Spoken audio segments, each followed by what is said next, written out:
إن الحمد لله نحمده ونستعينه ونستغفره ونعوذ بالله من شرور أنفسنا ومن سيئات أعمالنا من يهده الله فلا مضل له ومن يضلل فلا هادي له وأشهد أن لا إله إلا الله وحده لا شريك له وأشهد أن محمدًا عبده ورسوله يا أيها الذين آمنوا اتقوا الله حق تقاته ولا تموتن إلا وأنتم مسلمون يا أيها الناس اتقوا ربكم الذي خلقكم من نفس واحدة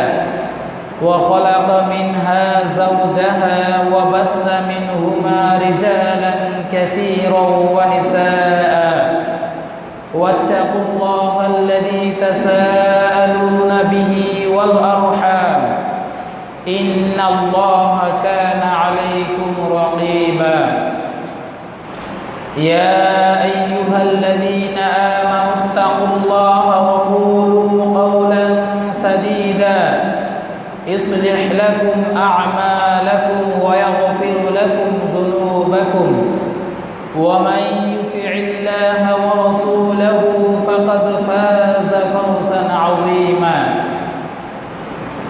أما بعد فإن خير الحديث كتاب الله وخير الهدي هدي محمد صلى الله عليه وسلم وشر الأمور محدثاتها وكل محدثة بدعة وكل بدعة ضلالة وكل ضلالة في النار فأعوذ بالله من الشيطان الرجيم بسم الله الرحمن الرحيم فآمنوا بالله ورسوله والنور الذي أنزلنا والله بما تعملون خبير وقال رسول الله صلى الله عليه وسلم خيركم من تعلم القرآن وعلمه وقال رسول الله صلى الله عليه وسلم أيضا القرآن حجة لك أو عليك رب اشرح لي صدري ويسر لي أمري واحلل عقدة من لساني يفقهوا قولي আবারও প্রশংসা জ্ঞাপন করছি সেই আল্লাহ সুবহানাহু ওয়া তাআলার জন্য যিনি আমাদেরকে সম্মানিত করেছেন দ্বীন ইসলামের মাধ্যমে, যিনি আমাদেরকে মর্যাদাবান করেছেন হেদায়েতের পথে রাখার মাধ্যমে, যিনি আমাদের জাগতিক সমস্যাগুলোকে সমাধানের জন্য, ইহকালীন সফলতার জন্য, পরকালীন মুক্তির জন্য মহাগ্রন্থ পবিত্র কুরআনুল কারীম নাজিল করেছেন, সেই আল্লাহ সুবহানাহু ওয়া তাআলার নিমিত্তেই সিজদাবনত চিত্তে শুকরিয়া আদায় করছি আলহামদুলিল্লাহ। অতঃপর শান্তির অবিরত ধারা বর্ষিত হতে থাক সর্বকালের সর্বযুগের সর্বশ্রেষ্ঠ মহামানব, মানবতার মহান শিক্ষক, আমাদের নেতা, যাকে আল্লাহ তাআলা পাঠিয়েছিলেন পবিত্র কোরআনের ব্যাখ্যাকারী হিসাবে, যাকে আল্লাহ তাআলা প্রেরণ করেছিলেন গোটা মানব জাতির জন্য রহমত স্বরূপ, সেই মহান শিক্ষকের প্রতি দরুদ পাঠ করছি সাল্লাল্লাহু আলাইহি ওয়াসাল্লাম। প্রিয় সুধী, আজকে আমরা আপনাদের সম্মুখে একটি গুরুত্বপূর্ণ বিষয় নিয়ে আলোচনা করতে যাচ্ছি। সেই বিষয়টি হচ্ছে কোরআনের হক, কোরআনের অধিকার, হুকুকুল কোরআন, আল কোরআনের অধিকার সমূহ। প্রিয় শ্রোতা, আজকে আমাদের সমাজের দিকে লক্ষ্য করলে আমরা দেখতে পাই আজকে নারীর অধিকারকে আদায় করার জন্য প্রচেষ্টা চালানো হচ্ছে।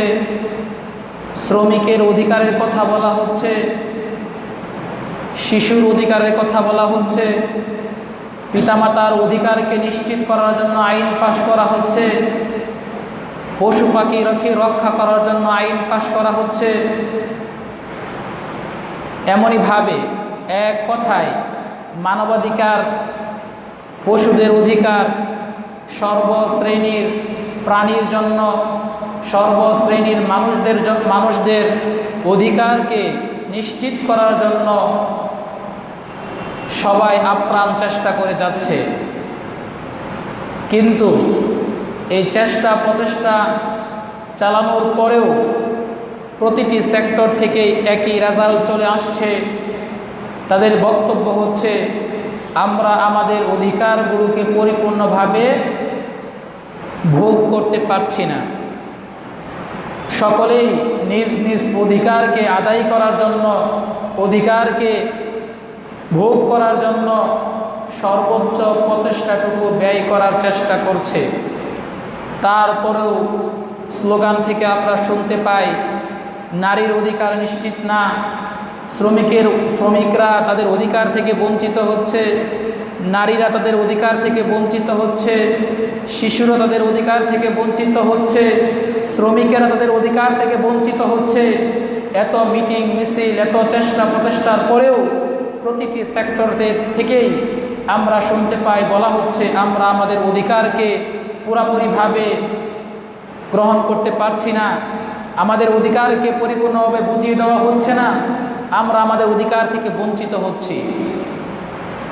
কিন্তু মূলত কথা হচ্ছে, সর্বশ্রেণীর সকল মানুষ তাদের অধিকারকে পরিপূর্ণভাবে ভোগ করতে পারবে যদি আল্লাহ সুবহানাহু ওয়া তাআলা যে গ্রন্থ, যে কিতাব, যে সংবিধান আমাদের নিকট নাজিল করেছেন, সেই সংবিধানের অধিকারগুলোকে যদি আমরা আদায় করি, কোরআনের অধিকারগুলোকে যদি আমরা আদায় করি, তবেই সর্বশ্রেণীর সকল মানুষ নিজ নিজ অধিকারকে পরিপূর্ণভাবে আদায় করতে পারবে। কোরআনের অধিকারগুলোকে যদি আমরা আদায় করি, কোরআনের অধিকারগুলোকে যদি আমরা পূরণ করি, কোরআনের দাবিগুলোকে যদি আমরা পূরণ করি, তবেই কোনো শ্রেণী তার অধিকার থেকে বঞ্চিত হবে না। আর এর নমুনা, এটি কোনো কাল্পনিক কথা নয়। আল্লাহ রাসূল সাল্লাল্লাহু আলাইহি ওয়াসাল্লাম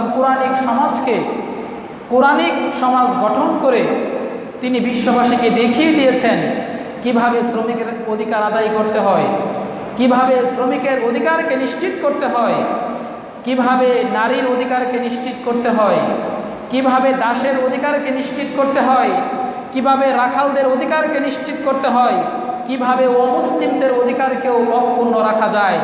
কোরআনিক সমাজকে গঠন করার মাধ্যমে রাসূলুল্লাহ সাল্লাল্লাহু আলাইহি ওয়াসাল্লাম বিশ্ববাসীর কাছে উদাহরণস্বরূপ পেশ করে গিয়েছেন। দ্বিতীয়ত আরো একটি বিষয় হচ্ছে, প্রিয় ভাইয়েরা আমার, চলছে রমজান মাস। আমরা জানি এই মাসটি হচ্ছে বরকতের মাস, এই মাসটি হচ্ছে মাগফিরাতের মাস, নাজাতের মাস, ফজিলতপূর্ণ মাস। এই মাস সম্পর্কে আল্লাহ রাসূল সাল্লাল্লাহু আলাইহি ওয়াসাল্লামের মুখনিসৃত অসংখ্য বাণী রয়েছে। তার মধ্যে অন্যতম কমন কয়েকটি বাণী আমরা শুনে থাকি। মান সামা রমাদানা ঈমানান ওয়া ইহতিসাবান গুফিরা লাহু মা তাকাদ্দামা মিন যামবিহি, মান কামা রমাদানা ঈমানান ওয়া ইহতিসাবান গুফিরা লাহু মা তাকাদ্দামা মিন যামবিহি, মান কামা লাইলাতাল কদরি ঈমানান ওয়া ইহতিসাবান গুফিরা লাহু মা তাকাদ্দামা মিন যামবিহি কুল্লু আমাল ইবনি আদম লাহু ইল্লা সিয়াম ফাইন্নাহু লি ওয়া আনা আজজি বিহি ইন্না লিল জান্নাতি বাবান ইউকালু লাহু আর-রায়্যান। হ্যাঁ, এমন অনেক মুখনিসৃত বাণী আমরা শুনতে পাই। এগুলো বাণীর মূল কথাগুলো হচ্ছে এই মাস হচ্ছে সেই মাস যেই মাসের দিনের বেলা সিয়াম পালনের মাধ্যমে দিনের বেলা সিয়াম পালনের বিনিময়ে আল্লাহ তাআলা অতীতের গুনাহগুলোকে মুছে দিবেন। এই মাস হচ্ছে সেই মাস যেই মাসের রাতের বেলা কিয়াম করার বিনিময়ে আল্লাহ তাআলা আমাদের অতীত গুনাহগুলোকে ক্ষমা করে দিবেন। এই মাস হচ্ছে সেই মাস যেই মাসের একটি গুরুত্বপূর্ণ ইবাদত হচ্ছে সিয়াম, যেই সিয়ামের বিনিময় আল্লাহ তাআলা নিজ হাতেই দিবেন। এবং এই মাসের সিয়াম পালনকারীদের জন্য আল্লাহ তাআলা জান্নাতে স্পেশালভাবে একটি গেটের ব্যবস্থা করে রেখেছেন। এই সমস্ত ফজিলত, এই সমস্ত ফজিলতের কারণ কি? কেন এত ফজিলতপূর্ণ এই মাস? কেন এই মাসের ইবাদতকে আল্লাহ তাআলা এত গুরুত্ব দিয়েছেন? কারণ হিসাবে বলা যায় শাহরু রমাদান আল্লাযী উনজিলা ফীহিল কুরআন, শাহরু রমাদান আল্লাযী উনজিলা ফীহিল কুরআন। এই মাসের এত গুরুত্ব, এই মাসের এত তাৎপর্য, এই মাসের এত ফজিলত, তার কারণ হচ্ছে এই মাসে পবিত্র কুরআনকে নাজিল করা হয়েছে। এই মাসে কুরআনকে নাজিল করার কারণেই এই মাসের ইবাদতকে আল্লাহ তাআলা এত বেশি গুরুত্ব দিয়েছেন, এত বেশি মূল্যায়ন করেছেন। এবং এই মাসের ইবাদতকারীদের জন্য আল্লাহ সুবহানাহু ওয়া তাআলা জান্নাতে স্পেশাল একটি গেটের ব্যবস্থা করে রেখেছেন। শুধু তাই নয়, এই পবিত্র কুরআন যেই রাত্রিতে নাজিল হয়েছে, সেই রাত্রিতে যদি কেউ ইবাদতের মাধ্যমে জাগ্রত থাকতে পারে, আল্লাহ তাআলা তার পিছনের সব গুনাহগুলোকে ক্ষমা করে দিবেন। এমনকি সেই রাত্রি সম্পর্কে আল্লাহ তাআলা বলছেন খায়রুন মিন আলফি শাহর, হাজার মাস ইবাদত করার চাইতেও বেশি গুরুত্বপূর্ণ হচ্ছে সেই রাত্রি যেই রাত্রিতে আল্লাহ তাআলা এই কোরআনকে নাজিল করেছেন। তৃতীয়ত একটি কথা হচ্ছে আল্লাহ তাআলার একটি কথা, আল্লাহ রাসূল সাল্লাল্লাহু আলাইহি ওয়াসাল্লামের একটি বক্তব্যকে আল্লাহ তাআলা তার কোরআনে, তার কিতাবে কোট করেছেন এইভাবে, অকাল আর রসুল, রসুল বলবে কাল কিয়ামতের ময়দানে, ইয়া রব, হে আমার প্রতিপালক, ইন্না কওমি, নিশ্চয় আমার সম্প্রদায়, ইত্তাখাযু হাযাল কুরআন, এই কোরআনকে মাহজুরা, পরিত্যাজ্য গণ্য করেছে। নিশ্চয় আমার সম্প্রদায় এই কোরআনকে পরিত্যাজ্য গণ্য করেছে। শুধু তাই নয়, রাসূলুল্লাহ সাল্লাল্লাহু আলাইহি ওয়াসাল্লাম তিনি নিজের ভাষাতেও বলেছেন, আল কুরআনু হুজ্জাতুন লাকা আও আলাইক, কোরআন কাল কিয়ামতের ময়দানে হয় তোমার পক্ষে সাক্ষ্য দিবে, নয় তোমার বিরুদ্ধে সাক্ষ্য দিবে। সকল অধিকারগুলোকে যদি আমরা নিশ্চিত করতে চাই, তাহলে কোরআনের অধিকারগুলোকে আদায় করতে হবে। যদি আমরা রমজান মাসের এই গুরুত্ব, রমজান মাসের ফজিলতকে মূল্যায়ন করতে চাই, তাহলে এই ফজিলতের পিছনে যে কারণ, এই কোরআনের দাবিগুলোকে আদায় করতে হবে। যদি কাল কিয়ামতের ময়দানে আমাদের বিরুদ্ধে রসুল যে মামলা দিবেন, সেই মামলা থেকে নিজেকে মুক্ত রাখতে চাই, তাহলে কোরআনের অধিকারগুলোকে আদায় করতে হবে। যদি আমি চাই যে কোরআন আমার পক্ষে সাক্ষ্য দিক কাল কিয়ামতের ময়দানে, তাহলে কোরআনের অধিকার, কোরআনের দাবিগুলোকে আদায় করতে হবে। তবেই কাল কিয়ামতের ময়দানে কোরআন আমার পক্ষে সাক্ষী দিবে। যদি আমি কোরআনের অধিকারগুলোকে আদায় করতে পারি, তবেই রসুলের সেই মামলা থেকে নিজেকে মুক্ত রাখতে পারবো। কোরআনের অধিকারগুলোকে আদায় করা একজন মুমিনের ঈমানি দায়িত্ব। একজন জান্নাতকামী, একজন আল্লাহ প্রেমিক, কোরআন প্রেমিক মানুষের জন্য আবশ্যক হচ্ছে কোরআনের অধিকারগুলোকে আদায় করা। আজকে আমরা বিভিন্ন অধিকার নিয়ে ব্যস্ত, কিন্তু কোরআনের অধিকার যে রয়েছে, আল্লাহ তাআলা যে কিতাবটি প্রেরণ করলেন আমাদের জন্য, আমাদের হেদায়েতের জন্য, আমাদের সকল সমস্যার সমাধান কল্পে যে কিতাবকে নাজিল করলেন, সকল সমস্যার সমাধান যে কিতাবে রয়েছে, যেই কিতাবের মাধ্যমেই আমরা ইহকালীন সফলতা এবং পরকালীন মুক্তি পেতে পারি, সেই কিতাবের অধিকারগুলোকে আদায় করার জন্য আমাদের বিবেক কখনো জাগ্রত হয় না, আমাদের অনুভূতিতে কখনো এই অনুভূতি জাগ্রত হয় না কোরআনের কি দাবি রয়েছে, কোরআনের কি অধিকার রয়েছে, এই সমস্ত বিষয় আমাদের ব্রেনে আসে না। আজকে চেষ্টা করব কোরআনের কিছু অধিকারকে আপনাদের সম্মুখে বলার জন্য। কোরআনের সর্বপ্রথম যে অধিকার, কোরআনের সর্বপ্রথম যে দাবি, তা হচ্ছে কোরআনের প্রতি ঈমান আনা। কোরআনের প্রতি ঈমান আনা, এটি হচ্ছে কোরআনের সর্বপ্রথম দাবি। কোরআনের প্রতি এই বিশ্বাস রাখা, আল্লাহ তাআলা এই কোরআনকে নাজিল করেছেন আমাদের হেদায়েতের জন্য। কোরআনের প্রতি এই বিশ্বাস রাখা, আল্লাহ তাআলা এই কোরআনকে একবারে লাউহে মাহফুজ থেকে দুনিয়ার আসমানে নাজিল করেছেন কদরের রাত্রিতে। এই বিশ্বাস রাখা যে দুনিয়ার আসমান থেকে পৃথিবীতে আল্লাহ তাআলা কোরআনকে নাজিল করেছেন পৃথিবীবাসীর প্রয়োজন অনুযায়ী। এই বিশ্বাস রাখা যে আল্লাহ তাআলা দুনিয়ার আসমান থেকে পৃথিবীর জমিনে কোরআনকে নাজিল করেছেন দীর্ঘ 23 বছরে। এই বিশ্বাস রাখা যে আল্লাহ তাআলা জিবরিল আলাইহিস সালাতু ওয়াস সালামের মাধ্যমে আল্লাহ রাসূল সাল্লাল্লাহু আলাইহি ওয়াসাল্লামের উপর কোরআনকে নাজিল করেছেন। কোরআনের প্রতি এই বিশ্বাস রাখা যে আল্লাহ রাসূল সাল্লাল্লাহু আলাইহি ওয়াসাল্লামের প্রতি যেভাবে নাজিল হয়েছে, আল্লাহ রাসূল সাল্লাল্লাহু আলাইহি ওয়াসাল্লাম সেইভাবে আমাদের নিকট পৌঁছিয়ে দিয়েছেন। কোরআনের প্রতি এই দৃষ্টিভঙ্গি রাখা যে 1450 বছর পূর্বে কোরআন নাজিল হলেও আজকে দিন পর্যন্ত এবং কিয়ামত পর্যন্ত কোরআনের কোনো সূরা, কোরআনের কোনো আয়াত, কোরআনের কোনো অক্ষর কোনো ব্যক্তি পরিবর্তন, সংযোজন, বিয়োজন করতে পারেনি এবং কিয়ামত পর্যন্ত করতে পারবে না। কারণ কোরআনের সংরক্ষণের দায়িত্ব নিয়েছেন স্বয়ং আল্লাহ সুবহানাহু ওয়া তাআলা। এমন বিশ্বাস রাখা, আল্লাহ তাআলা বলেন, ফাআমিনু বিল্লাহি ওয়া রাসূলিহি ওয়ান নূরিল্লাযী আনজালনা। তোমরা বিশ্বাস স্থাপন করো, তোমরা ঈমান আনো আল্লাহর প্রতি, তার রসুলের প্রতি এবং সেই নূরের প্রতি, যেই নূর, যে আলো আমি নাজিল করেছি। অর্থাৎ তোমরা কোরআনের প্রতি ঈমান আনো। আল্লাহু বিমা তা'মালুনা খবীর। তোমরা যে সমস্ত কাজকর্ম করে থাকো এই বিষয়ে আল্লাহ তাআলা খবর রাখেন। তোমরা কি সত্যি কোরআনের প্রতি পরিপূর্ণভাবে ঈমান এনেছো নাকি আনোনি? তোমরা কি কোরআনকে সম্পূর্ণভাবে বিশ্বাস করেছো নাকি কিছু বিশ্বাস করেছো আর কিছু বিশ্বাস করনি?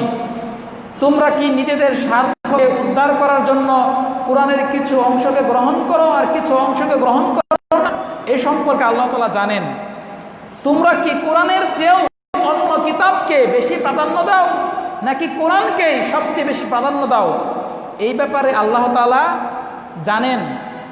যদি আমি কোরআনের সাথে কোনো কিতাবকে তুলনা করি, এটাও আল্লাহ জানেন। অথবা কোনো কিতাবকে আমি এভাবে মন্তব্য করি অমুক কিতাব কোরআনের মতো, এ ব্যাপারেও আল্লাহ তাআলা খবর রাখেন। আমি কি কোরআনকে যত্ন করে রেখে দেওয়ার পরামর্শ দিই নাকি কোরআন তেলাওয়াত করতে পরামর্শ দিই? আমি কি তাবলীগ করার সময়, ইসলাম প্রচারের সময় কোরআনকে হাতে রাখি নাকি মানুষের লেখা কোনো গ্রন্থকে বেশি প্রাধান্য দেই?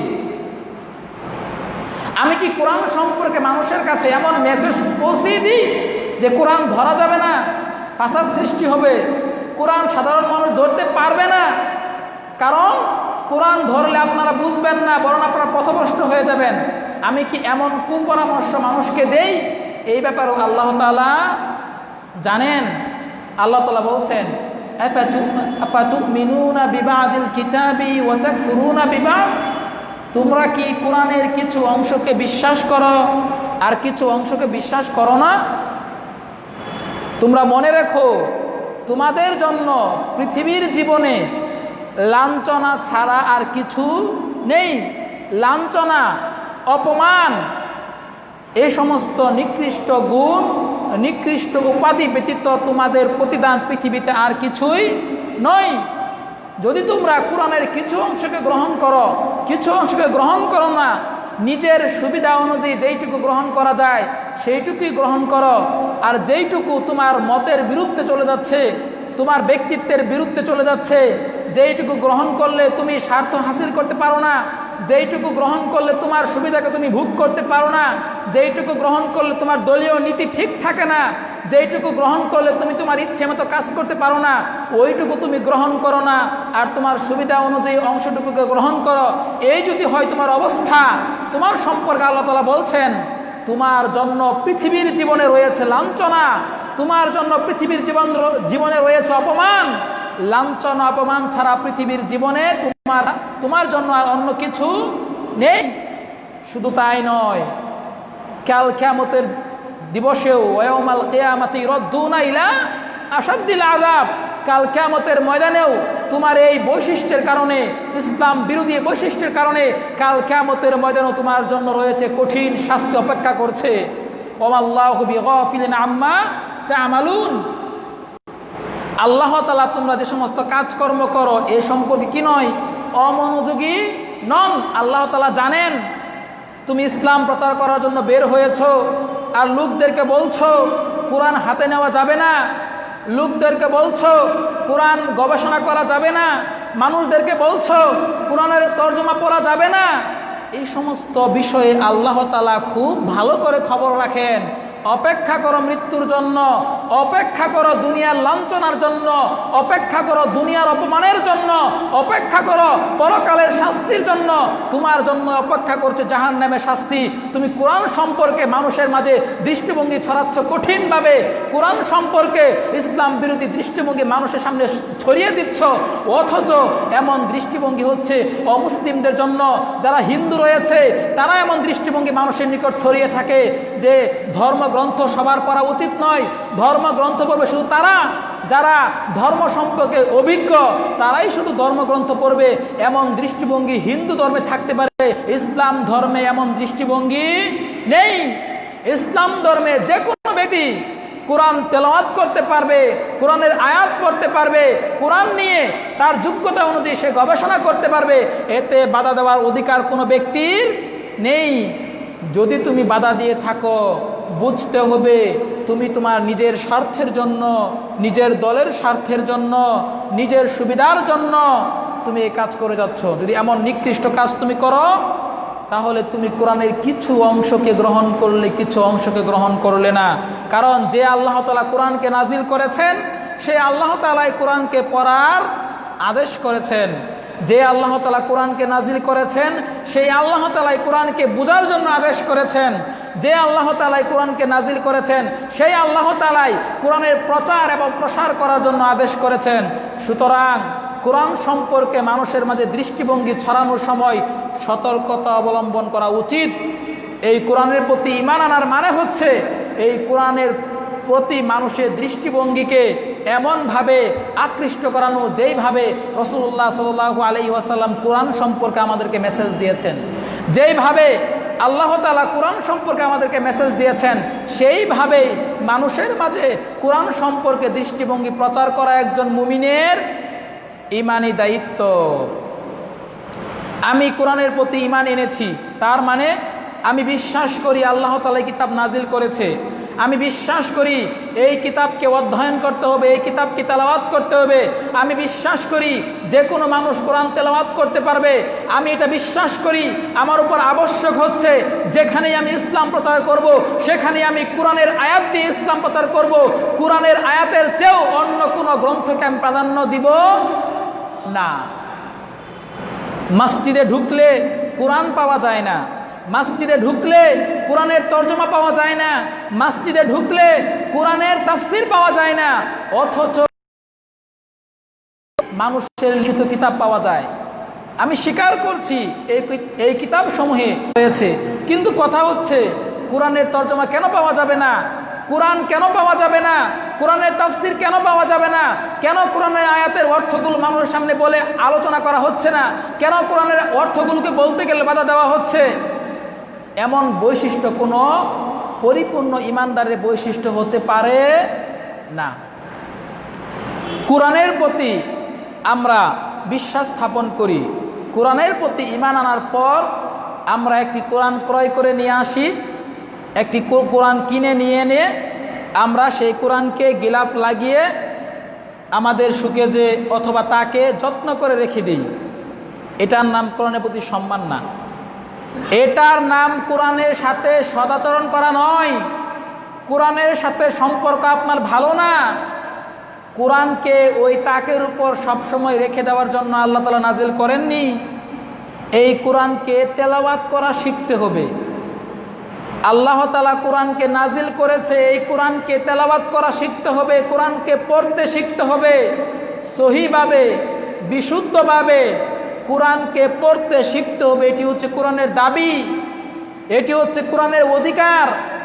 আপনি মুমিন, নিজেকে মুমিন হিসাবে দাবি করেন, আপনি নিজেকে মুসলিম হিসাবে দাবি করেন, আপনি কোরআন প্রেমিক, কোরআনের বিরুদ্ধে কোনো নাস্তিক কথা বললে আপনার শরীরের রক্ত গরম হয়ে যায়, টকবক করে, আপনি তার বিরুদ্ধে জিহাদ ঘোষণা করে দেন, আপনি তার বিরুদ্ধে মিছিল করেন রাস্তায় নেমে, অথচ আপনি কোরআন তেলাওয়াত করতে পারেন না। কত দুর্ভাগা, কত দুর্ভাগা আপনি! আপনি কোরআনের বিরুদ্ধে কথা বললে আপনার ইমানের রক্ত অথবা আপনার ইমান তাজা হয়ে যায়। আপনি মিছিল করেন, আপনি এর জন্য মিটিং করেন, এর জন্য আপ্রাণ চেষ্টা করেন, টাকা ব্যয় করেন, শ্রম ব্যয় করেন, কিন্তু দুর্ভোগ আপনার জন্য, আপনি কোরআন পড়তে পারেন না। কোরআনের বিরুদ্ধে কেউ কথা বললে তার বিরুদ্ধে কথা বলাটা যে উচিত এটা আপনি বুঝেন, কিন্তু আপনার জন্য যে কোরআন পড়তে পারাটা আবশ্যক এটা আপনার ব্রেনে ক্যাচ করে না।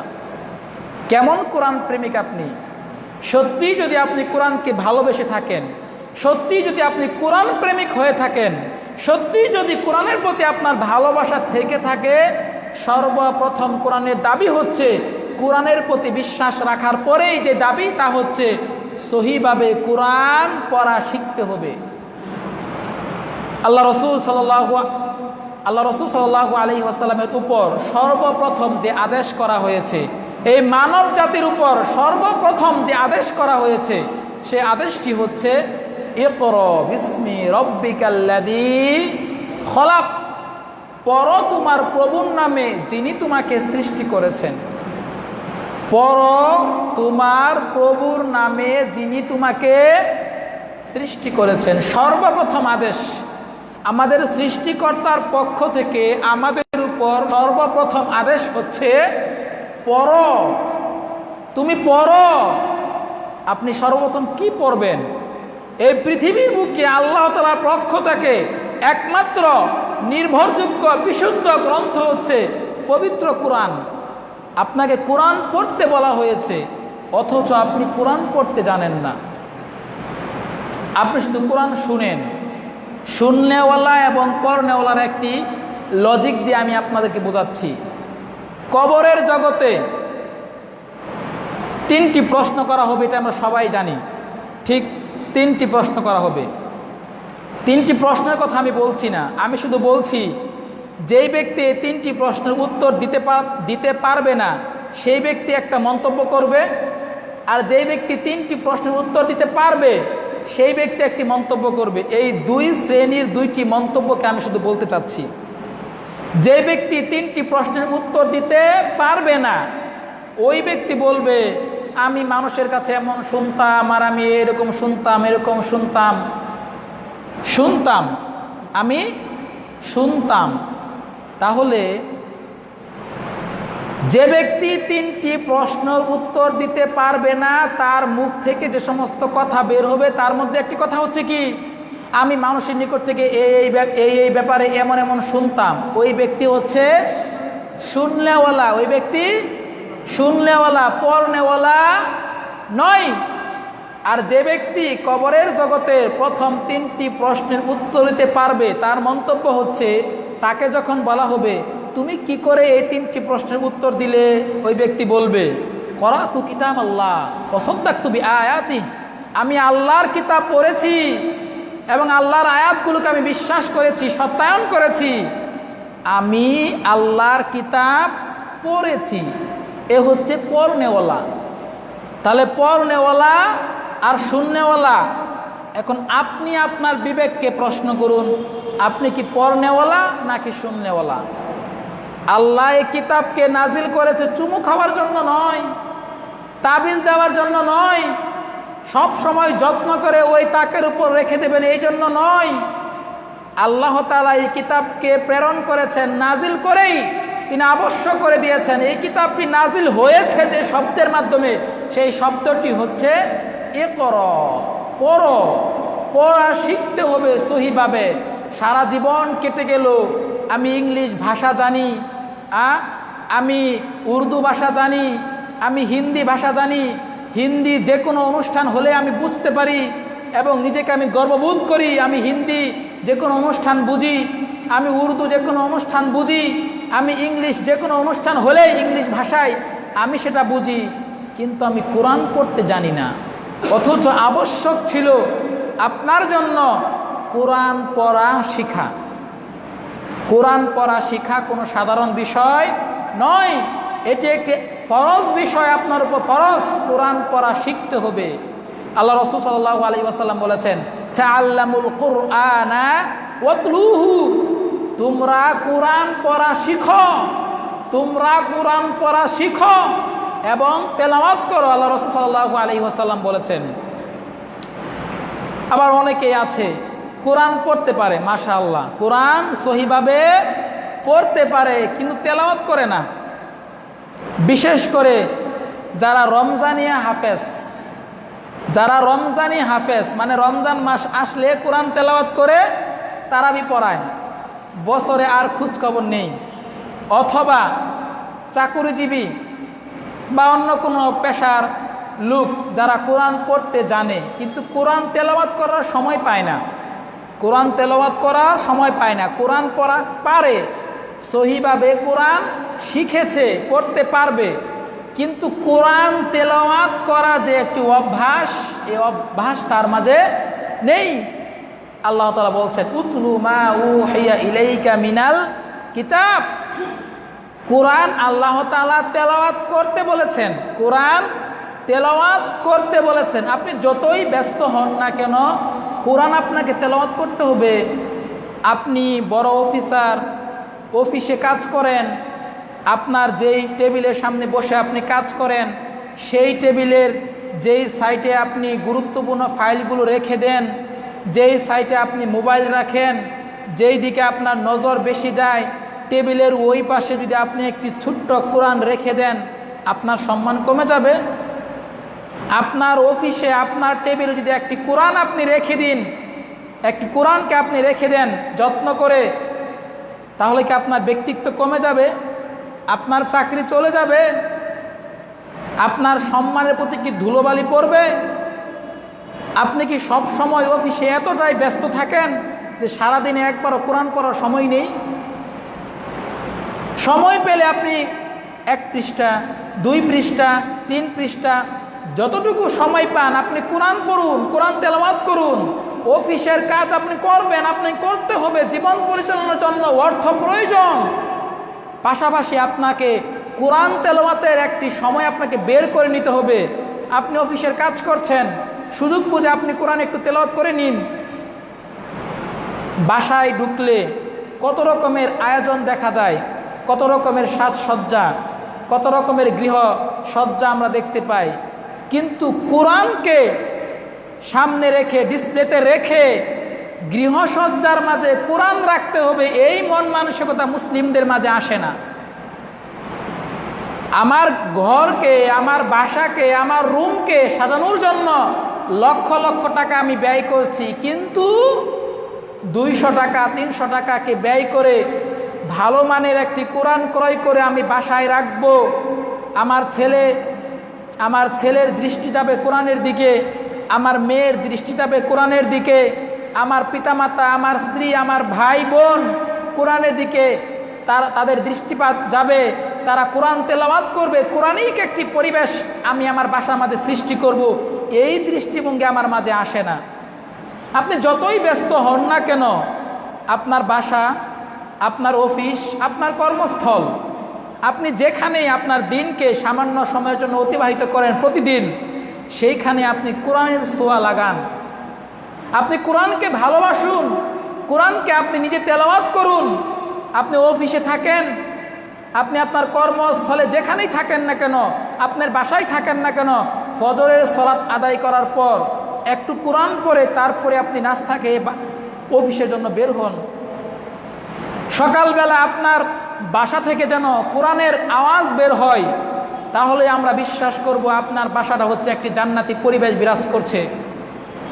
সকালবেলা উঠেই আপনার স্ত্রী কোরআন পড়ছে, আপনি কোরআন তেলাওয়াত করছেন, আপনার পিতামাতা কোরআন তেলাওয়াত করছে, আপনার ছেলে, আপনার মেয়ে, আপনার ভাই, আপনার বোন সবাই সকালবেলা 5 মিনিট, 10 মিনিট, 20 মিনিট যার থেকে যতটুকু সম্ভব যথাসাধ্য কোরআন তেলাওয়াত করুন। প্রতিদিনই আপনি 1 ঘন্টা কোরআন তেলাওয়াত করতে হবে আমি তা বলছি না, প্রতিদিনই 30 মিনিট করে কোরআন তেলাওয়াত করতে হবে আমি তাও বলছি না। সময় সুযোগ কম বেশি হতেই পারে, কিন্তু প্রতিদিন সকালবেলা কোরআনের সাথে সম্পর্ক রেখে দিনটা শুরু করুন। দেখুন পরিবারে একটি জান্নাতি পরিবেশ সৃষ্টি হয়ে যাবে। আপনি অফিসে যাওয়ার পর আপনি সুযোগ বুঝেই আপনি একটু কোরআন তেলাওয়াত করুন। অফিসে আপনি একটি কোরআনের সংক্ষিপ্ত তাফসির রাখুন, একটি তর্জমা রাখুন, সুযোগ বুঝে আপনি একটু তর্জমা পড়ে নিন। সূরা ফাতিহার তর্জমা আপনি পড়ে নিন, সূরা বাকারা থেকে শুরু করে দিন তর্জমা। প্রতিদিন আপনি 5 আয়াতের তর্জমা পড়ুন সুযোগ বুঝে। আমি এটি বিশ্বাস করি না সারাদিন আপনি অফিস করবেন আর আপনি 5 মিনিট সময় আপনার ফ্রি নেই, এটা আমি বিশ্বাস করি না। আপনি অবশ্যই কিছু না কিছু সময় ফ্রি টাইম আপনার যাই, সেই ফ্রি টাইমে আপনি একটু কোরআন তেলাওয়াত করুন বা কোরআনের তর্জমা পড়ুন। কোরআন পড়ার জন্য, কোরআন তেলাওয়াত করার জন্য অজু থাকা আবশ্যক নয়। আপনার শরীর পবিত্র, আপনি কোরআন তেলাওয়াত করুন। আসল কথা হচ্ছে কোরআনের প্রতি ভালোবাসা, কোরআনের প্রতি আকর্ষণ, কোরআনের প্রতি আগ্রহ এবং সুযোগ সন্ধানী হওয়া কোরআন তেলাওয়াত করার জন্য। এই মন মানসিকতা যদি আমার মাঝে থাকে, যত ব্যস্ততাই থাক না কেন, পরিবেশ যাই হোক না কেন, আমার ব্রেনে আছে আমি সুযোগ পেলেই কোরআন তেলাওয়াত করব। মনে রাখতে হবে এই কোরআন আমার পক্ষে কাল কিয়ামতের ময়দানে সাক্ষ্য দিবে। কোরআনের সাথে আমার সম্পর্ক কেমন, সেই সম্পর্কটাই বলে দিবে যে কাল কিয়ামতের ময়দানে কি কোরআন আমার পক্ষে সাক্ষ্য দিবে না বিরুদ্ধে সাক্ষ্য দিবে। এই বিষয়টি মাথায় রাখা প্রয়োজন। আল্লাহ রাসূল সাল্লাল্লাহু আলাইহি ওয়াসাল্লাম বলছেন, লাইসা মিন্না মান লাম ইয়াতাগান্না বিল কুরআন ফালাইসা মিন্না, আও কামা ক্বালা আলাইহিস সালাতু ওয়াসসালাম। আল্লাহ রাসূল সাল্লাল্লাহু আলাইহি ওয়াসাল্লাম বলেছেন, যে ব্যক্তি সুন্দরভাবে কোরআন তেলাওয়াত করে না, সেই ব্যক্তি আমার দলভুক্ত নয়। হাদিস সহিহ। এখন আপনি সুন্দরভাবে দূরের কথা কোরআন তেলাওয়াতই করেন না, এখন আপনি কারণ চিন্তা করা উচিত। সুন্দরভাবে কোরআন তেলাওয়াত করা মানে কি? আপনাকে সুন্দরভাবে কোরআন তেলাওয়াত করা মানে হচ্ছে বিশুদ্ধভাবে আপনি কোরআন তেলাওয়াত করবেন, ধীর স্থিরভাবে কোরআন তেলাওয়াত করবেন, যতটুকু সম্ভব সুন্দরভাবে কোরআন তেলাওয়াত করার চেষ্টা করবেন। আল্লাহ তাআলা বলছেন, ওয়ারাত্তিলিল কুরআনা তারতিলা, তোমরা ধীর স্থিরভাবে কোরআনকে তেলাওয়াত করো। কোরআনের সৌন্দর্য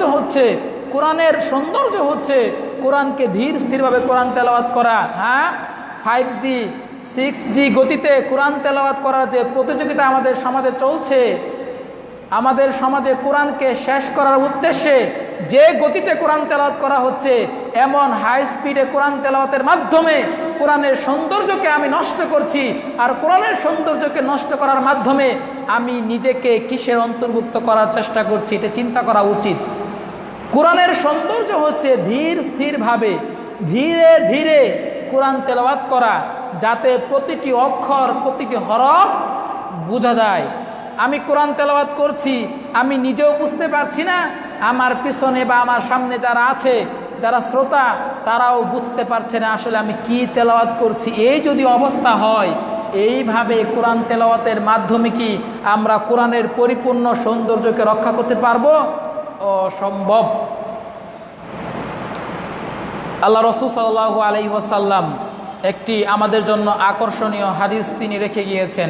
তিনি বলেছেন, মান ক্বারা হারফান মিন কিতাবিল্লাহি ফালাহু বিহি হাসানাতুন ওয়াল হাসানাতু বিআশরি আমসালিহা লা আকুলু আলিফ লাম মিম হারফুন ওয়ালাকিন আলিফুন হারফুন ওয়া লামুন হারফুন ওয়া মিমুন হারফুন। আল্লাহ রাসূল সাল্লাল্লাহু আলাইহি ওয়াসাল্লাম বলেছেন, যেই ব্যক্তি কোরআন আল্লাহর কিতাব থেকে একটি অক্ষরকে তেলাওয়াত করবে, তার জন্য একটি নেকি, তার জন্য একটি ভালো কাজ, হাসানা। ওয়াল হাসানাতু বিআশরি আমসালিহা, আর প্রতিটি নেকির মূল্য হচ্ছে 10 নেকির সমতুল্য। তার মানে প্রতিটি অক্ষর তেলাওয়াত করলেই 10 নেকি। তারপর আল্লাহ রাসূল সাল্লাল্লাহু আলাইহি ওয়াসাল্লাম বললেন, লা আকুল আলিফ লাম মিম হারফুন, আমি বলছি না আলিফ লাম মিম এটি একটি অক্ষর, আমি এটা বলছি না, বরং আমি বলছি আলিফ একটি অক্ষর, লাম একটি অক্ষর, মিম একটি অক্ষর। তার মানে হচ্ছে এইটা আলিফ লাম মিম, এই শব্দটা যদি কেউ উচ্চারণ করে, কেউ যদি তেলাওয়াত করে এই বিশ্বাস নিয়ে, এই শব্দটা কোরআনের আয়াত, এই বিশ্বাস নিয়ে যদি তেলাওয়াত করে, তাহলে তার 30 নেকি হবে। তাহলে তার 30 নেকি হবে। কোরআন যাতে আমরা তেলাওয়াত করি, কোরআন তেলাওয়াতের মাধ্যমে যাতে আমরা আল্লাহ তাআলার নিকটবর্তী হতে পারি, কোরআনের সাথে যেন আমাদের সম্পর্কটা মধুর হয়, কোরআনের সাথে যেন আমাদের সম্পর্কটা হয় ঘনিষ্ঠ, দৃঢ়, শক্ত, গভীর, এবং কোরআনের মাধ্যমে যেন আমরা আল্লাহর কাছে সওয়াব অর্জন করতে পারি। সেজন্য আল্লাহ রাসূল সাল্লাল্লাহু আলাইহি ওয়াসাল্লামের মাধ্যমে আল্লাহ তাআলা এই অফার দিয়েছেন যে একটি অক্ষর তেলাওয়াত করলেই 10টি নেকি। যদিও আমাদের সমাজে কিছু জেনারেল লাইনের ব্যক্তি রয়েছে যারা ইসলামিক শিক্ষায় গভীরভাবে শিক্ষিত নন, বরং ইসলামের ভাষা শিক্ষায় শিক্ষিত হয়ে তারা বর্তমানে এমন কথা বলে বেড়াচ্ছে, যে ব্যক্তি কোরআনের অর্থ না বুঝে কোরআন তেলাওয়াত করবে সেই ব্যক্তির পাপ হবে, অথবা সেই ব্যক্তি এই সওয়াবের অধিকারী নয়। এই কথাটি হচ্ছে সম্পূর্ণ একটি ভুল কথা। কোনো ব্যক্তি কোরআনের আয়াতের অর্থ বুঝুক আর না বুঝুক, সে যদি কোরআনের কোনো আয়াতকে তেলাওয়াত করে, তাহলে সে কোরআনের আয়াতের তেলাওয়াতের সওয়াব পেয়ে যাবে। হ্যাঁ, অবশ্যই কোরআনের আয়াতের অর্থ বোঝা একজন মুসলিমের উচিত, গুরুত্ব রয়েছে কোরআনের অর্থ বোঝার। তার মানে এই নয় অর্থ না বুঝে কোরআন তেলাওয়াত করলে কোনো সওয়াব নেই, তার মানে এটা নয়। একজন ব্যক্তি কোরআনের অর্থ বুঝুক আর না বুঝুক, সে যদি কোরআন তেলাওয়াত করে তাহলে সেটার সওয়াব সে পাবে। সহিভাবে কোরআন তেলাওয়াত করা। তারপর কোরআনের আরেকটি গুরুত্বপূর্ণ বিষয় হচ্ছে, আপনি কোরআনের প্রতি বিশ্বাস রাখেন, আপনি কোরআন পড়তে পারেন, আপনি নিজে কোরআন তেলাওয়াত করেন, মাঝে মাঝে অন্যের নিকট থেকে কোরআন তেলাওয়াত শুনবেন। সব সময় নিজেই তেলাওয়াত করবেন এমনটা নয়, অন্যের নিকট থেকে কোরআন শ্রবণ করা, অন্যের নিকট থেকে কোরআন তেলাওয়াত শ্রবণ করাটাও একটি কি রসুলের অনুসরণের অংশ। কারণ আল্লাহ রাসূল সাল্লাল্লাহু আলাইহি ওয়াসাল্লাম আব্দুল্লাহ ইবনে মাসউদ রাদিয়াল্লাহু তাআলা আনহুকে বললেন, ইকরা আলাইয়া, হে ইবনে মাসউদ তুমি কোরআন তেলাওয়াত করো। আব্দুল্লাহ ইবনে মাসউদ রাদিয়াল্লাহু তাআলা আনহু বললেন, আকরাউ আলাইকা, আমি আপনার নিকট কোরআন তেলাওয়াত করব, ও আলাইকা উনজিলাল কোরআন, অথচ আপনার উপরে কোরআন নাজিল হয়েছে আর আমি আপনার কাছে কোরআন তেলাওয়াত করব। আল্লাহ রাসূল সাল্লাল্লাহু আলাইহি ওয়াসাল্লাম বললেন, ফাইন্নী উহিব্বু আন আসমাআহু মিন গায়রি, আমি অন্যের নিকট থেকে কোরআন তেলাওয়াত শুনতে পছন্দ করি। তার মানে অন্যের নিকট থেকে কোরআন তেলাওয়াত মাঝে মাঝে শোনা, শ্রবণ করা, এটাও রসুলকে অনুসরণের একটি অংশ। আপনি কোরআন তেলাওয়াত করছেন, মাশাআল্লাহ ভালো, মাঝে মাঝে আপনার বাসায় আপনার মোবাইল আছে, আপনার ডেস্কটপ, ল্যাপটপ, ট্যাব, কম্পিউটার যাই আছে ডিভাইস, সেই ডিভাইসে কোরআন তেলাওয়াত ছেড়ে আপনি নিজে শ্রবণ করলেন, অথবা যারা পরিবারে রয়েছে তারা সবাই যার যার কাজে ব্যস্ত আছে, কিন্তু কেউ কথা বলছে না। আপনি কোরআন তেলাওয়াত ছেড়ে দিলেন, সবাই কোরআন তেলাওয়াত শুনছে, কাজ করছে, আপনি নিজেও কোরআন তেলাওয়াত শুনছেন। অথবা আপনি ড্রাইভ করছেন, গাড়ি ড্রাইভ করছেন, মৃদু কণ্ঠে অথবা মৃদু আওয়াজে কোরআন তেলাওয়াত চালালেন। এখন তো বলবেন যে যদি ড্রাইভ করার সময় কোরআন তেলাওয়াত শুনি আমি তো অ্যাক্সিডেন্ট করব। এই ক্ষেত্রে আপনি এই যুক্তি দিচ্ছেন, কিন্তু আপনি ড্রাইভ করার সময় হাই ভলিউমে আপনি গান চালাচ্ছেন, সেখানে কোনো সমস্যা নেই। আপনি হাই ভলিউমে গান বাজনা শুনে শুনে ড্রাইভ করছেন, এখানে সমস্যা নেই। কিন্তু আমি আপনাকে বলছি মৃদু আওয়াজে কোরআন তেলাওয়াত ছেড়ে আপনি ড্রাইভ করেন, এখানে সমস্যা। যতটুকু আওয়াজ দিয়ে কোরআন তেলাওয়াত শুনলে আপনি বাহিরের অন্য গাড়ির হর্ন শুনতে পাবেন, সেরকম একটা আওয়াজ দিয়ে আপনি কোরআন তেলাওয়াত শুনতে পারেন। আপনার অফিসে, আপনার কক্ষে সব দিক থেকেই দরজা জানালা লক করা আছে, আপনি এসি রুমে বসে অফিস করছেন, অফিসে কেউ নেই, আপনি কোরআন তেলাওয়াত শুনে কাজ করেন, সমস্যা কোথায়? সমস্যা কোথায়? আপনি একটি কোম্পানির বড় মালিক, সেই কোম্পানিতে আপনি কোরআন তেলাওয়াত যদি ছেড়ে দেন, কোনো ব্যক্তি আপনার বিরুদ্ধে কথা বলার কোনো সক্ষমতা নেই। আপনার যত কর্মচারী রয়েছে সবাই কাজ করছে, আপনি কোরআন তেলাওয়াত ছেড়ে দিলেন, সবাইকে আপনি বললেন যে তোমরা কাজ করো, সাথে সাথে তোমরা মনোযোগ দিয়ে কোরআন তেলাওয়াত শোনো। সবাই কোরআন তেলাওয়াত শুনছে, আপনি সওয়াব পেয়ে যাচ্ছেন। সব সময় কোরআন তেলাওয়াত শুনবে এমনটা নয়, বরং আপনি এমন একটি ভিডিও ছেড়ে দেন অথবা এমন একটি অডিও আপনি অন করে রাখেন। কোরআন তেলাওয়াত হচ্ছে একটি আয়াত পাঠ করা হচ্ছে, আবার অর্থ বলা হচ্ছে। একটি আয়াত পাঠ করা হচ্ছে, অর্থ বলা হচ্ছে। আপনার বাসায় আপনার মেয়ের বিয়ে, আপনার বাসা থেকে হাই ভলিউমের গান বাজনা শোনা যায়, কোরআন তেলাওয়াত শোনা যায় না। এই যদি হয় অবস্থা, বিয়ের শুরুতে যদি ইসলাম বিরোধী কর্মকাণ্ড মাধ্যমে আপনার মেয়েকে বিয়ে দেন, সেই পরিবার শান্তিময় হবে কতটুকু আমরা আশা করতে পারি? মোট কথা হচ্ছে অন্যের নিকট থেকে কোরআন তেলাওয়াত শোনা, এটিও একটি রসুলের অনুসরণ করার অন্যতম অংশ। আপনি কোরআনের প্রতি ঈমান আনেন, মাশাআল্লাহ ভালো। আপনি সহিভাবে কোরআন পড়া শিখেছেন, এটাও ভালো। আপনি নিজে কোরআন তেলাওয়াত করেন, মাশাআল্লাহ আলহামদুলিল্লাহ। অন্যের নিকট থেকে আপনি কোরআন তেলাওয়াত শুনেন, এটাও ভালো। কিন্তু আপনার উপর আরেকটি দায়িত্ব হচ্ছে অন্যকে কোরআন শিক্ষা দেওয়া, অন্যকে কোরআন শিক্ষা দেওয়া। ইয়াতলুনা কিতাবাল্লাহি ওয়া ইউযাক্কিহিম ওয়া ইউআল্লিমুহুমুল কিতাবা ওয়াল হিকমা। আল্লাহ তাআলা রাসূলুল্লাহ সাল্লাল্লাহু আলাইহি ওয়াসাল্লামকে প্রেরণ করেছেন, ইউআল্লিমুহুমুল কিতাবা ওয়াল হিকমা। আল্লাহ রাসূল কিতাব শিক্ষা দিয়েছেন এবং হিকমা শিক্ষা দিয়েছেন। কোরআন অন্যকে শিক্ষা দেওয়া, এটি হচ্ছে আপনার উপর একটি দায়িত্ব। আল্লাহ রাসূল সাল্লাল্লাহু আলাইহি ওয়াসাল্লাম বলেছেন, খায়রুকুম মান তাআল্লামাল কুরআনা ওয়া আল্লামা। তোমাদের মধ্যে সর্বোত্তম ব্যক্তি হচ্ছে ওই ব্যক্তি যে নিজে কোরআন শিখে এবং অন্যকে কোরআন শিক্ষা দেয়। যদি আপনি কোনো হিফজ ডিপার্টমেন্টের শিক্ষক হয়ে থাকেন, তাহলে তো মাশাআল্লাহ কোনো কথাই নেই, আপনি সারা জীবন অন্যকে কোরআন শিক্ষা দিয়ে যাচ্ছেন। আপনার সওয়াবের অ্যাকাউন্টে প্রতিনিয়তই সওয়াব অ্যাড হচ্ছে এবং চতুর্দিক থেকে শুধু নেকি আসতেই থাকছে, শুধু নেকি আসছেই। কত ছাত্রকে আপনি কোরআন শিক্ষা দিয়েছেন, আবার ওই ছাত্ররাও বড় হয়ে অন্যকে কোরআন শিক্ষা দিচ্ছে। আপনার সদকায়ে জারিয়া অল টাইম চালুই আছে। যদি আপনি কোনো হিফজ ডিপার্টমেন্টের শিক্ষক না হয়ে থাকেন, আপনি একজন সাধারণ মানুষ, আপনি কোরআন শিক্ষা নিজে করেছেন কিন্তু অন্যকে শিক্ষা দেওয়ার তেমনটা সুযোগ নেই, তারপরে আপনি চেষ্টা করেন, আপনি যে মহল্লায় থাকেন আপনি লিস্ট করেন, সেই মহল্লায় আপনার বন্ধুবান্ধব যারা আছে তাদের মধ্যে কে কোরআন পড়তে পারে না, কোন ব্যক্তির সাথে আপনার খুব ঘনিষ্ঠতা রয়েছে, তাকে আপনি মন খুলে কথা বলুন, তাকে আপনি একদিন ট্রিট দিন, নাস্তা খাওয়ান, তাকে একদিন আপনি দাওয়াত করুন। দাওয়াত করার পর কথা বলতে বলতে ফ্রি হয়ে তাকে আপনি এইভাবে সৌজন্যতার সাথে, ভদ্রতার সাথে, আন্তরিকতার সাথে, কল্যাণের সাথে তার প্রতি আন্তরিক হয়ে আপনি বলুন, ভাই তোমাকে আমি ভালোবাসি, আমি চাই তুমি আমার মতো হও, আমার মাঝে যে সমস্ত ভালো গুণ রয়েছে এই সমস্ত গুণে তুমি গুণান্বিত হও, এটা আমি চাই। তোমাকে আমি কোরআন শিক্ষা দেওয়ার মাধ্যমে আমি তোমার পাশে থাকতে চাই, আমি তোমার পাশে থাকতে চাই। তুমি আমার পাশে থাকবে কিনা বলো, আমি তোমাকে এই সহযোগিতা করতে চাই। তোমাকে আমি এই নিয়তে সহযোগিতা করছি না যে তোমার প্রতি আমি দয়া করছি, বরং আমার স্বার্থ রয়েছে, তোমাকে আমি কোরআন শিক্ষা দিলে আমি আল্লাহর কাছে সওয়াব পাবো। তোমাকে আমি কোরআন শিক্ষা দিলে তুমি যতবার কোরআন তেলাওয়াত করবে আমি সওয়াব পাবো। এই সুবর্ণ সুযোগকে গ্রহণ করার জন্যই আমি তোমাকে কোরআন শিক্ষা দিতে চাচ্ছি। তুমি আমাকে এই সুযোগ দাও, তুমি আমাকে এই সুযোগ দাও, এতে আমার বেশি লাভ, তোমারও লাভ রয়েছে।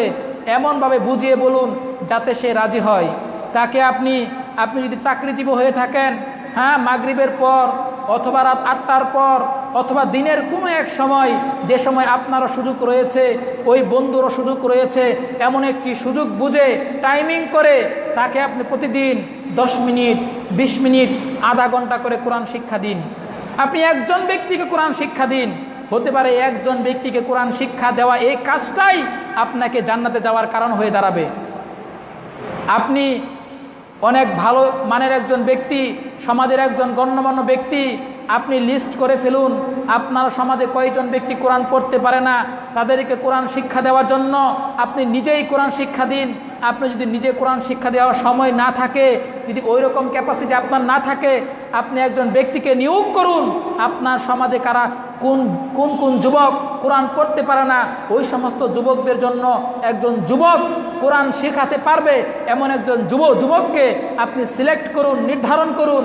ওই যুবককে প্রয়োজনে আপনি অর্থনৈতিক সহযোগিতা করুন, ওই যুবককে আপনি উৎসাহ দিন, এবং ওই যুবকের সাথে আপনার মহল্লার যে সমস্ত কোরআন না পড়া যুবক রয়েছে তাদের পরিচয় করিয়ে দিন।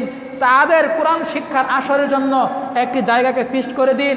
প্রয়োজনে আপনি অর্থনৈতিকভাবে সমৃদ্ধ এমন ব্যক্তির সাথে যোগাযোগ করে আপনি তাদের জন্য নাস্তার ব্যবস্থা করে দিন, তাদের জন্য লাঞ্চের অথবা ছোট পরিসরে হলেও তাদের জন্য আপনি আপ্যায়নের ব্যবস্থা করুন প্রতিদিন, যাতে ওই সমস্ত যুবকরা আসতে আগ্রহী হয়। ওই সমস্ত যুবকদেরকে আপনি সম্মান করুন, ওই সমস্ত যুবকদেরকে আপনি স্নেহ করুন, ওই সমস্ত যুবকদের প্রতি আপনি কল্যাণকামী হয়ে তাদের জন্য একটি কোরআন শিক্ষার আসর করে দিন। আপনি পিছন থেকে তাদের এই মানসিকভাবে সাপোর্ট করুন, সমর্থন করুন, অর্থনৈতিকভাবে সমর্থন করুন। এইভাবে আপনি কোরআন শিক্ষার জন্য পরিবেশ সৃষ্টি করে দিন। আপনি যেই বিল্ডিংয়ে থাকেন সেই বিল্ডিংয়ে আপনি একজন সৎ ব্যক্তি, আপনি একজন ইসলামিক ব্যক্তি, আপনার পরিবার থেকে সব সময় কোরআনের আওয়াজ ভেসে আসে, কিন্তু আপনার উপরের তলাগুলোতে যারা থাকে তাদের ফ্ল্যাটগুলো থেকে কোনো কোরআনের আয়াতের তেলাওয়াতের আওয়াজ আসে না। আপনার নিচের বিল্ডিংয়ের নিচে যারা থাকে তাদের ঘরগুলো থেকেও, তাদের বাসাগুলো থেকেও কোরআনের কোনো আওয়াজ আসে না। আপনি যদি সেই বিল্ডিংয়ের মালিক হয়ে থাকেন মাশাআল্লাহ ভালো, কিন্তু আপনি সেই বিল্ডিংয়ের মালিক নন, কিন্তু আপনি হচ্ছেন একজন ইসলামিক ব্যক্তি। আপনি খোঁজ নিয়ে দেখুন আপনি যে বিল্ডিংয়ে আপনি থাকেন সেই বিল্ডিংয়ে কে কে কোরআন পড়তে পারে না। যুবকদের জন্য আপনি একটি সময় ফিক্সড করে ফেলুন, সেই যুবকদের জন্য বিল্ডিংয়ের নিচতলায় অথবা আশেপাশে কোনো একটি জায়গাকে নির্ধারণ করে আপনি নিজে কোরআন শিক্ষা দেওয়ার চেষ্টা করুন। যদি সম্ভব না হয় কোনো ব্যক্তিকে আপনি নির্ধারণ করুন। এমনইভাবে যারা বৃদ্ধ রয়েছে তাদের সাথে আপনি কথা বলুন, তাদের সাথে আপনি ফ্রি হন, যাতে বৃদ্ধ মানুষ যারা রয়েছে, সম্মানিত যারা বৃদ্ধ মানুষ রয়েছে তাদের সাথে আপনি এমন আচার ব্যবহার করুন যাতে তাদের দুর্বল বিষয়গুলো আপনার কাছে বলতে তারা কি করে, সংকোচ বোধ না করে, তাদের অবস্থাগুলোকে বুঝে তাদের নামগুলো লিস্ট করে বৃদ্ধদের জন্য একটি কোরআন শিক্ষার আসরকে আপনি আয়োজন করুন, এবং বৃদ্ধ মানুষদেরকে শেখানোর জন্য আপনি একজন বৃদ্ধ কোরআনের শিক্ষককে আপনি নিয়োগ করে দিন। এভাবে এই কোরআনের শিক্ষার প্রচার এবং প্রসার চালিয়ে যেতে হবে। কোরআন শিক্ষা অপরকে দেওয়াও একটি গুরুত্বপূর্ণ কাজ। যে সমস্ত মা বোনেরা কোরআন পড়তে পারে না, আপনার স্ত্রীর মাধ্যমে, আপনার বোনের মাধ্যমে, আপনার মেয়ের মাধ্যমে আপনি খোঁজ খবর নিন। আপনার পরিচিত যারা আছে যে সমস্ত মা বোনেরা কোরআন শিখতে পারে না তাদের নামকে লিস্ট করুন, তাদের জন্য আপনি একজন মহিলা শিক্ষিকা নিয়োগ করে দিন কোরআন শিক্ষা দেওয়ার জন্য, এবং আপনি আপনার কলিগদের সাথে পরামর্শ করে তাদের থেকে টাকা তুলে আপনি নিজে কোরআন শিক্ষা দিন, অথবা কোনো কোরআনের শিক্ষককে আপনি নিয়োগ করে দিন। এভাবে প্রত্যেক ইসলামিক ব্যক্তি যদি নিজ নিজ স্থান থেকে চেষ্টা করে কোরআন অপরকে শিক্ষা দেওয়ার জন্য, তবেই তো কোরআনিক সমাজ গঠন হবে। এমনি কোরআনিক সমাজ গঠন হবে না। যুদ্ধ করে, মিছিল করে, মিটিং করে ইসলাম প্রতিষ্ঠা করার সময় এখন নয়।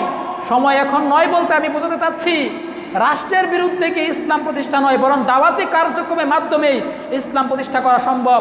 দাওয়াতি কার্যক্রমের মাধ্যমে কোরআনের দাওয়াত, সহি হাদিসের দাওয়াত, মানুষকে সহি আকীদার প্ল্যাটফর্মে নিয়ে আসার মাধ্যমেই ইসলাম প্রতিষ্ঠা করা সম্ভব। 90% মুসলিম আমরা বলে থাকি, কয়জন মুসলিম কোরআন পড়তে পারে, কয়জন মুসলিম কোরআনের অর্থ করতে পারে, কয়জন মুসলিম মসজিদমুখী, কয়জন মুসলিম সিয়াম রাখে, কয়জন মুসলিম আল্লাহ তাআলাকে ভয় করে হারাম কাজগুলোকে বর্জন করে, কতজন মুসলিম আছে? আপনি কোরআনিক সমাজ গঠন করেন, কোরআনে দাওয়াত দিন, কোরআন শিক্ষার জন্য আপনি ব্যবস্থা করে দিন, নিজে কোরআন শিখুন, অন্যকে শিক্ষার জন্য পরিবেশ সৃষ্টি করে দিন। আপনার স্ত্রী তো কোরআন শিক্ষা জানে না, আপনার মেয়ে কোরআন পড়তে জানে না, আপনার ছেলে কোরআন পড়তে জানে না, আর আপনি কোরআনিক সমাজ গঠন করবেন? আপনি আগে লক্ষ্য করুন আপনার পরিবারে কে কোরআন পড়তে পারে না। আপনার স্ত্রী যখন আপনি বিবাহ করেছিলেন, আপনার কাছে খবর এসেছে আপনার স্ত্রী হচ্ছে ইসলামিক, আপনার স্ত্রী ইসলামকে অনুসরণ করে, কিন্তু পরে দেখতে পেলেন আপনার স্ত্রী কোরআন পড়তে জানে না। আপনি তাকে কোরআন শিক্ষা দিন, আপনি তাকে কোরআন শিক্ষা দিন। অথবা কোরআন শিখেছে কিন্তু কোরআন পড়া বিশুদ্ধ না, তাকে বিশুদ্ধভাবে কোরআন পড়া শিক্ষা দিন। আপনার ছেলেকে কোরআন শিক্ষা দিন, আপনার মেয়েকে কোরআন শিক্ষা দিন। আপনার ছেলে মেয়ের পিছনে কত টাকা ব্যয় করছেন তার কোনো হিসাব নেই। যত আধুনিক স্কুল রয়েছে সেখানে ভর্তি করাচ্ছেন, কিন্তু আপনার ছেলে আপনার মেয়ে কোরআন পড়তে জানে না। যখন আপনি মারা যাবেন, সামনে দাঁড়িয়ে জানাজার সলাত আদায় করবে, এমন কোরআন পড়ার যোগ্যতা আপনার ছেলের নেই। এর চেয়ে হতভাগার কে হতে পারে? আপনার বাবা কোরআন পড়া শিখেছে, আপনার মা কোরআন পড়া শিখেছে, কিন্তু আপনি লক্ষ্য করে দেখলেন আপনার পিতামাতার কোরআন পড়া বিশুদ্ধ নয়। আপনি তাদেরকে বিশুদ্ধভাবে কোরআন পড়া শিক্ষা দিন। এভাবেই কোরআনকে নিজে শিখতে হবে এবং অপরকে শিক্ষা দেওয়ার ব্যবস্থা করতে হবে। তারপরের স্তরের যে দাবি, কোরআনের দাবি, সেই দাবিটি হচ্ছে কোরআনকে মুখস্থ করা। আমি আপনাকে বলছি না সমস্ত গোটা কোরআনকে মুখস্থ করতে হবে আপনার। যদি সম্ভব হয় আপনি নিজে সম্পূর্ণ কোরআনটাকে মুখস্থ করুন। যদি সম্ভব না হয় আপনার ছেলেকে সম্পূর্ণ কোরআন মুখস্থ করার জন্য বাধ্য করুন, আপনার মেয়েকে কোরআন মুখস্থ করার জন্য উৎসাহ দিন। আর আপনি নিজে যদি সম্ভব হয় করুন, যদি সম্ভব না হয় বয়সের কারণে, ব্রেনের অক্ষমতার কারণে, সক্ষমতার কমতির কারণে অথবা ব্যস্ততার কারণে কোরআন সম্পূর্ণ মুখস্থ করা সম্ভব নয়, কিন্তু কোরআনের যেইটুকু সম্ভব আপনি প্রতিদিন ছোট ছোট সূরাগুলো আপনি মুখস্থ করুন। কোরআন মুখস্থ করাও আপনার উপর একটি গুরুত্বপূর্ণ একটি দায়িত্ব। আল্লাহ তাআলা বলছেন, ইন্না নাহনু নাযালনা যিকরা ওয়া ইন্না লাহু লাহাফিযুন। আমি এই কোরআনকে নাজিল করেছি, এই কোরআন সংরক্ষণের দায়িত্ব হচ্ছে আমার কাছে। কোরআন আল্লাহ তাআলা কিভাবে সংরক্ষণ করবেন? এই আমি, আপনি, আপনার ছেলে, আপনার মেয়ে, আপনার নাতি, আপনার বংশধর কোরআন মুখস্থ করে রাখবে ব্রেনের মাঝে। এইভাবে আল্লাহ তাআলা কোরআনকে সংরক্ষণ করবে। আল্লাহ তাআলা কোরআনকে সংরক্ষণ করার দায়িত্ব নিয়েছেন। এই সৈন্যগুলো বানানোর দায়িত্ব আপনার আমার। আপনার ছেলেকে কোরআন শিক্ষা দেওয়ার জন্য, কোরআন মুখস্থ করার জন্য উৎসাহ দিন। কোরআনকে মুখস্থ করার জন্য তার জীবন থেকে 2টি বা 2.5টি বছর আপনি নির্দিষ্ট করুন, এই সময়ের মাঝে তোমাকে কোরআন মুখস্থ করতে হবে। আজকে কোরআন মুখস্থ করার দিকে মানুষের আগ্রহ নেই বললেই চলে। বিশেষ করে যারা হাই কোয়ালিটির লোক রয়েছে আমাদের সমাজে, যারা অর্থনৈতিকভাবে খুবই সম্পদশালী, তাদের ছেলে মেয়েদেরকে কোরআন মুখস্থ করানোর যে আগ্রহ, এটি নেই বললেই চলে। সর্বস্তরের মানুষের জন্য উচিত হচ্ছে নিজে কোরআন মুখস্থ করা সাধ্যানুযায়ী এবং নিজের ছেলেকে, নিজের মেয়েকে কোরআন মুখস্থ করার জন্য উৎসাহ দেওয়া, ব্যবস্থা করে দেওয়া। মনে রাখবেন, যারা কোরআনের হাফেজ তাদেরকে যদিও আমাদের সমাজ নিম্ন শ্রেণীর মানুষ হিসেবে গণ্য করে, বা যারা হাফেজ তাদেরকে যেভাবে সম্মান করা উচিত, যেভাবে মর্যাদা দেওয়া উচিত, যেভাবে মূল্যায়ন করা উচিত সেইভাবে মূল্যায়ন করা হচ্ছে না, এতে কোনো সন্দেহ নেই, এতে কোনো সন্দেহ নেই। অথচ আল্লাহ তাআলার কাছে তাদের মূল্য অনেক বেশি।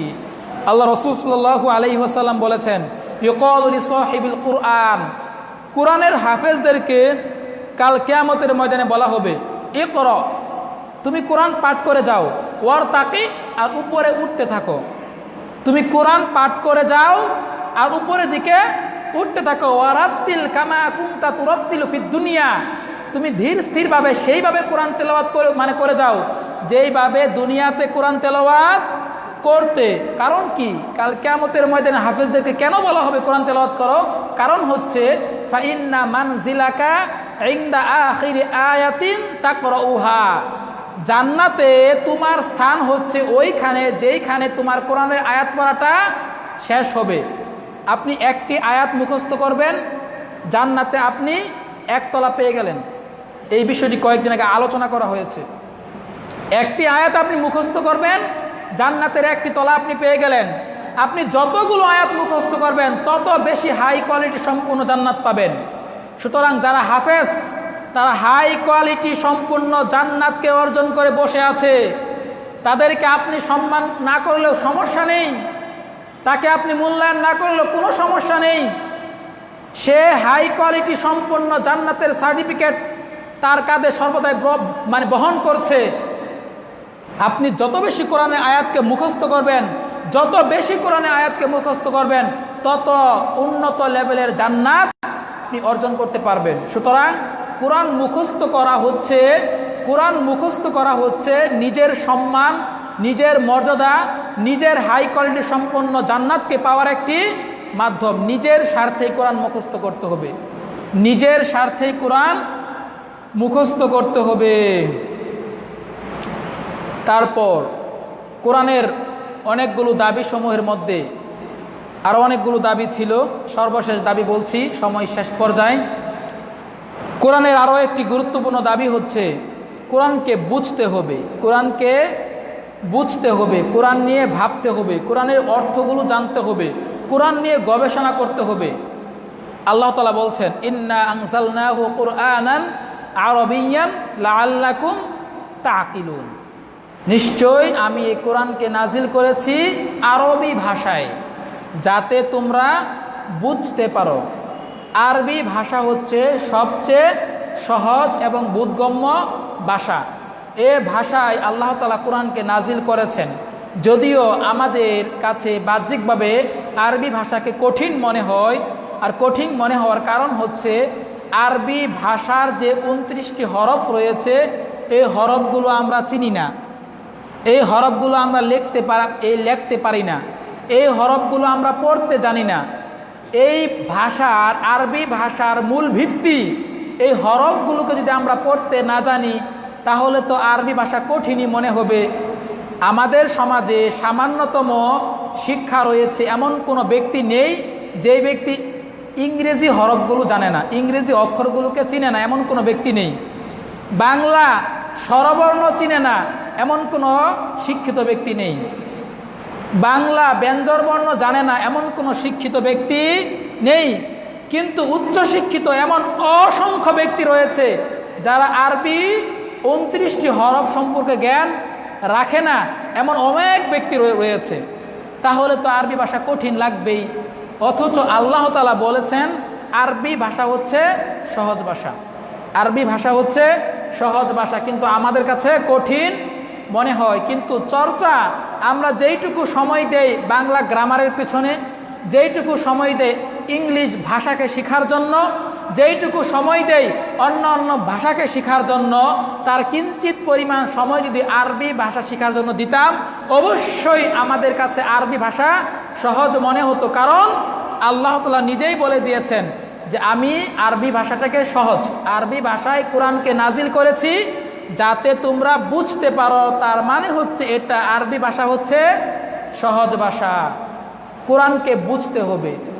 এখন আবার কিছু ব্যক্তি রয়েছে যারা কোরআনকে বোঝার চেষ্টা করছে, মাশাআল্লাহ ভালো, কিন্তু সমস্যা হচ্ছে কোরআনকে বুঝতে চেষ্টা করছে নিজের সুবিধা অনুযায়ী, কোরআনের ব্যাখ্যা করছে নিজের দলের দিকে লক্ষ্য করে, কোরআনকে ব্যাখ্যা করছে নিজের ইমামের দিকে লক্ষ্য করে, কোরআনকে ব্যাখ্যা করছে নিজের প্রবৃত্তির স্বার্থে, নিজের প্রবৃত্তির দিকে লক্ষ্য করে। যদি আমি নিজের স্বার্থের দিকে লক্ষ্য করে, নিজের সুবিধার দিকে লক্ষ্য করে, নিজের দলীয় স্বার্থের দিকে লক্ষ্য করে, নিজের ইমামের স্বার্থের দিকে লক্ষ্য করে, দুনিয়ার কোনো স্বার্থের দিকে লক্ষ্য করে যদি কোরআন বোঝার জন্য চেষ্টা করি, তাহলে এই বুঝ কিন্তু আমাকে জান্নাতে নিয়ে যেতে সহজে পারবে না। কোরআনকে বুঝতে হবে ওই ব্যক্তির বুঝ অনুযায়ী যেই ব্যক্তিকে আল্লাহ তাআলা কোরআন বোঝার জন্য প্রেরণ করিয়েছিলেন। যেই ব্যক্তিকে আল্লাহ তাআলা কোরআনকে ব্যাখ্যা করার জন্য প্রেরণ করেছিলেন, ওই ব্যক্তি কোরআনকে কিভাবে ব্যাখ্যা করেছেন, কিভাবে বুঝিয়েছেন, সেইভাবেই ব্যাখ্যা করতে হবে, সেইভাবেই বুঝতে হবে। অন্য কোনো ব্যক্তির বুঝ অনুযায়ী কোরআন বুঝলে হবে না। আল্লাহ তাআলা বলছেন, ওমা আতাকুমুর রাসূলু ফাখুযুহু ওমা নাহাকুম আনহু ফান্তাহু। রাসূলুল্লাহ সাল্লাল্লাহু আলাইহি ওয়াসাল্লাম যা কিছু নিয়ে এসেছেন তাকে তোমরা গ্রহণ করো, এবং যা কিছু থেকে তিনি নিষেধ করেছেন তাকে তোমরা বর্জন করো। উনি যেভাবে, যে আয়াতকে যেভাবে বুঝিয়েছেন, উনি যে আয়াতকে যেভাবে ব্যাখ্যা করেছেন, সেই আয়াতকে সেইভাবে বোঝা, সেই আয়াতকে সেইভাবেই ব্যাখ্যা করা। যদিও সেই ব্যাখ্যা আমার বিরুদ্ধে যায়, যদিও সেই বুঝ আমার দলের বিরুদ্ধে যায়, যদিও সেই ব্যাখ্যা আমার ইমামের বিরুদ্ধে যায়, তারপরেও কোরআনকে ওইভাবেই বুঝতে হবে, ওইভাবেই ব্যাখ্যা করতে হবে, তবেই আমি কোরআনকে সঠিকভাবে বুঝতে পারবো। আর যদি আমি অন্যভাবে বোঝার চেষ্টা করি, তাহলে আমি সঠিক গন্তব্যস্থলে পৌঁছতে পারবো না। সময় শেষ পর্যায়ে, আরও কোরআনের অনেকগুলো অধিকার ছিল, সময় সুযোগ হলে বলবো ইনশাআল্লাহ। কোরআনের প্রতি বিশ্বাস রাখা, সঠিকভাবে বিশ্বাস রাখা, কোরআন পড়তে শিখা, কোরআন নিয়মিত তেলাওয়াত করা, এবং কোরআন অন্যকে শিক্ষা দেওয়া। কোরআন যদি নিজে শিক্ষা দিতে না পারি, অন্যকে কোরআন শিক্ষা দেওয়ার জন্য ব্যবস্থা করে দেওয়া, এবং কোরআন সঠিকভাবে বুঝার চেষ্টা করা। এই সমস্ত অধিকারগুলোকে যদি আমরা আদায় করি, তবেই কাল কিয়ামতের ময়দানে কোরআন আমার পক্ষে সাক্ষ্য দিবে, তবেই কোরআন আমার পক্ষে সুপারিশ করবে, তবেই এই কোরআনের উসিলায় আমি আল্লাহর কাছে জাহান্নাম থেকে মুক্তির আশা করতে পারি, তবেই আমি এই কোরআনের উসিলায় জান্নাতে যাওয়ার আশা করতে পারি। কিন্তু কোরআনের অধিকারকে যদি আমরা আদায় না করি, কোরআনের দাবিগুলোকে যদি আমি পূরণ না করি, তাহলে কিভাবে আমি এই কোরআনের উসিলায় জাহান্নাম থেকে নিজেকে মুক্তির আশা করতে পারি, কিভাবে এই কোরআনের মাধ্যমে আমি জান্নাতের আশা করতে পারি? তাই একজন মুমিনের ইমানি দায়িত্ব হচ্ছে, একজন মুসলিমের ইমানি দায়িত্ব হচ্ছে, একজন জান্নাতকামী ব্যক্তির জন্য আবশ্যক করণীয় হচ্ছে কোরআনের অধিকারগুলোকে আদায় করা। আল্লাহ সুবহানাহু ওয়া তাআলা আমাদেরকে কোরআনের অধিকারগুলোকে পরিপূর্ণভাবে আদায় করার তৌফিক দান করুক। আল্লাহুম্মা আমিন। আল্লাহ সুবহানাহু ওয়া তাআলা আমাদেরকে আমাদের সিয়াম, আমাদের কিয়াম, আমাদের যাবতীয় আমলগুলোকে যেন কবুল করে নেন, এবং আমরা যেন কবুল উপযোগী আমল করার মাধ্যমে আল্লাহ তাআলার প্রিয় ব্যক্তি হতে পারি। আমরা যেন সুস্থ, শুভ্র, সমুজ্জ্বল, আলোকোজ্জ্বল, জান্নাত উপযোগী জীবনযাপন গঠন করতে পারি। আল্লাহ তাআলা আমাদেরকে সেই তৌফিক দান করুক। আল্লাহুম্মা আমিন। ওয়া আখির দাওয়ানা আনিল হামদুলিল্লাহি রাব্বিল আলামিন। সুবহানাকা আল্লাহুম্মা ওয়া বিহামদিকা আশহাদু আল্লা ইলাহা ইল্লা আনতা আস্তাগফিরুকা ওয়া আতুবু ইলাইক। আসসালামু আলাইকুম ওয়া